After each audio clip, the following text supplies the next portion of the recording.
Being here. It's the March 30th update in our American Sign Language interpreter, Katie, here with us this week. So from the last time we met, positive test results for COVID-19 are up. And that's just something we expect. It only means that the disease is acting as predicted. That does not mean that we are closer to chaos or closer to doom today than we were yesterday. This number we expect to go up every day, and at some point to go up very sharply. This is the new normal. Preparation for the coming weeks, we're preparing for changes within our city workforce. Some will remain on the job in a normal fashion, such as public safety, water, sewer, and garbage. And some other services will be available but limited.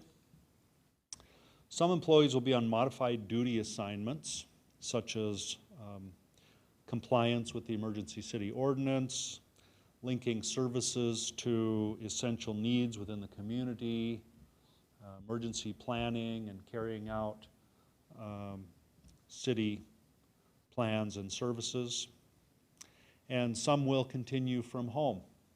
We anticipate that there will be a time in the near future when everyone is at home, whether they're able to work or not. And we haven't set a date for that at this point. Next item, the airport is not closed, and this is of great concern to people. One of the common questions we get is, why haven't you closed the airport, or why haven't you stopped foreign people from traveling into Rapid City and spreading the disease? Well, the airport is not closed. A closure means closing that airport for all passenger, cargo, and military flights. And of course, closing to cargo is not realistic at this point. The airport lacks the authority to close to only a certain portion of its customers over the others. And generally speaking, the Federal Aviation Administration has authority over airports. Flights are very much down, very few people traveling at this point, and so we're in a wait and see as far as taking any additional measures there. Based on the last City Council meeting Friday night, we are developing an email submission form for email public comments relative to public meetings.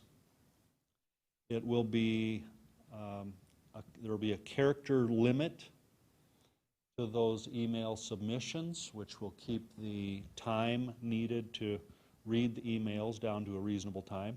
And no anonymous emails will be written. A number of these emails say right on top, I want to keep my name anonymous, don't tell anyone my name, and so we won't read any of those emails. I think the most important thing for right now, for Rapid City and for all of South Dakota, all of the region and all of the nation, is for us to understand the goal of social distancing. Understand the goal of the emergency city ordinance and of voluntary safety measures. The goal is not to prevent anyone from getting the disease. This virus is clearly not containable. We cannot stop its path. So the goal here, the number one goal, is to protect our community's health. And by doing that, we need to protect our healthcare system capacity. Over on the chart, in the blue curve or arc, we see that all of this disease progression can be contained under the healthcare system capacity if we spread out the onset of this disease through social media or through social distancing. and through the safety precautions we're taking. We see in the red line that without protective measures, we would expect the progression of this disease to far exceed the healthcare system capacity. That's a big problem. So the goal, in a nutshell, is to distance ourselves, to take safety precautions, to keep from exceeding the health system capacity.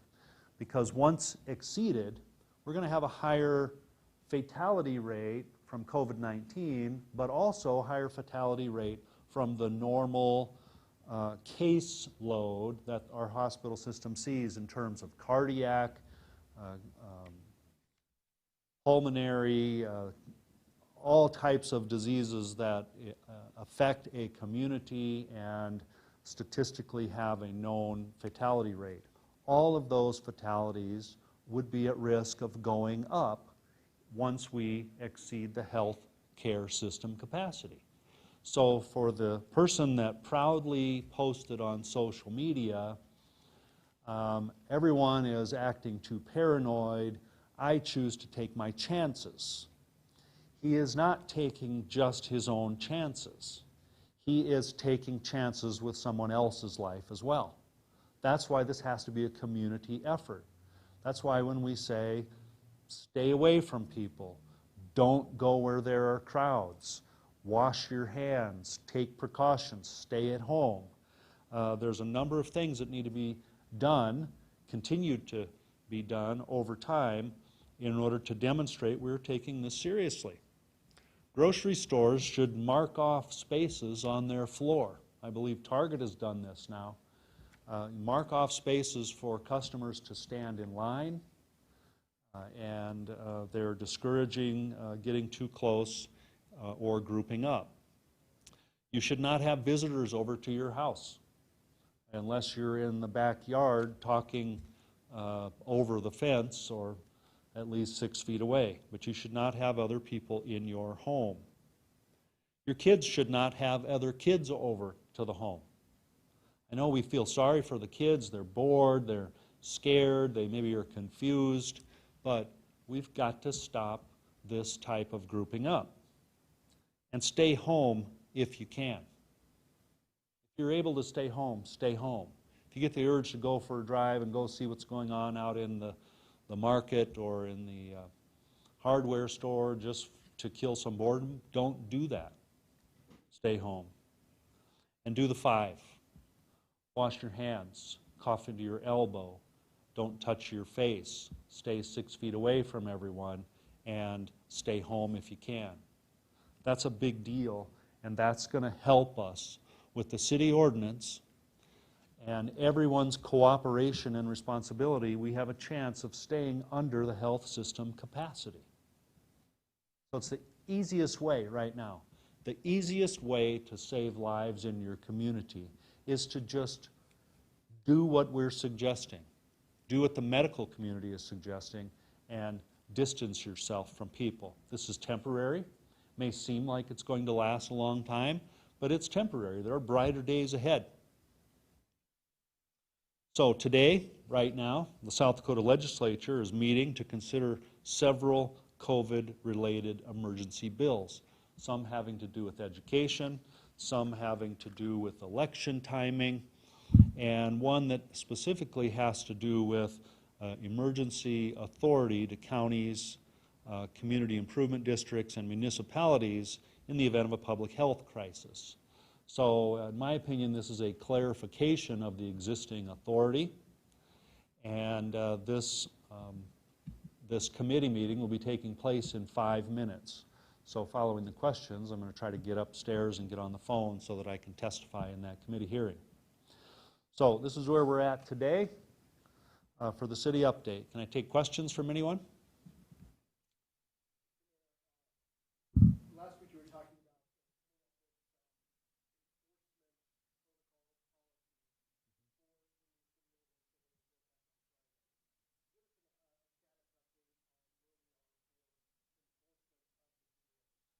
Well, we've got a number of citizens going around making sure everyone's complying, which is helpful.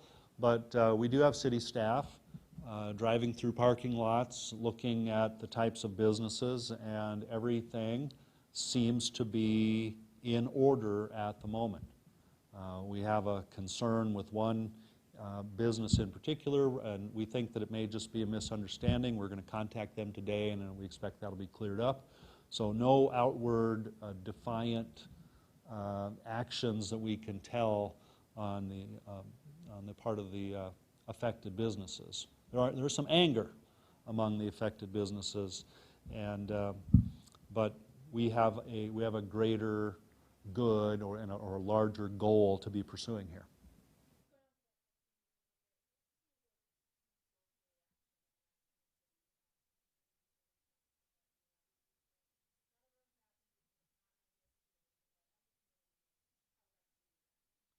Well, we're getting a ton of emails and calls, and the overwhelming majority are taking the position that they're very supportive of the actions being taken, and they only wish we could do more. So there are some occasional calls that say we're not considering the economy, we need to just take it easy and slow down and so on. But as we heard yesterday, the President is extending the social distancing recommendation through April 30th. The City Council is going to have a decision on what to do with that ordinance on April 6th, whether they extend it or take some other action. So I kind of feel like the initial passing of that ordinance may have been the easy part, and the difficult part will be determining what should happen with it as time goes on. So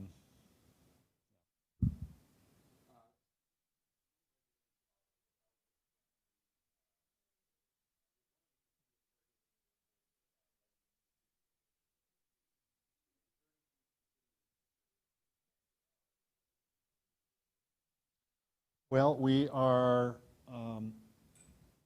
not of the opinion the city has specific authority to protect people from being evicted. For people with rent assistance, we are sending those phone calls to Pennington County Health and Human Services. Today, Elevate Rapid City announced a bridge loan program for businesses to try to keep employees on the payroll, keep them doing something. But we haven't had any, we've had emails of people worrying about being evicted, but no specific cases of being evicted during this time.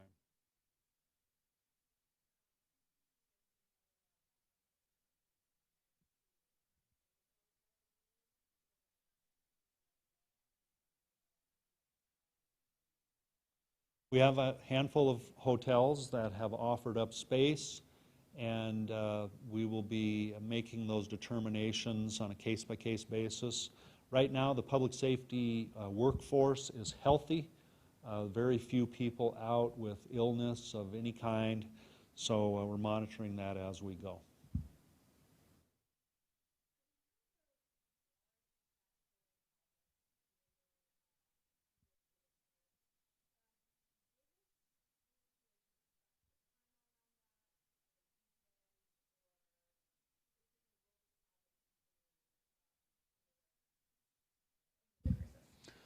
Currently, the Civic Center Arena project is on track. They're still working over there.